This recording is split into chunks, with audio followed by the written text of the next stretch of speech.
How to apply a promo code on Grubhub. Hey everybody, welcome back. If you guys are wondering and want to apply promo code, you may follow up the steps. So for that, first of all, head over and open up the Grubhub application on your device. Open it up, and then once you open it up, you should be finding this interface. So wait for that interface to load up first,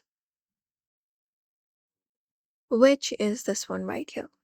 So if you would like to apply a promo code, what you may do is you may just head over to a restaurant or any product that you are trying to purchase within Grubhub.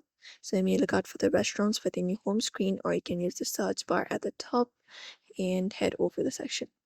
So let me just head over and look out for this product right here. So you may just go ahead and first of all add up the product. So you can just go ahead and add up the product, and you can look out for that product. Head over and add that product first, and then you may select up the product and head over with checkout process. So you may select up like everything that you would like. After that is done, you can just head over, look out your size choice, your toppings, and then your protein choice as well. After that is done, add it to bag like this.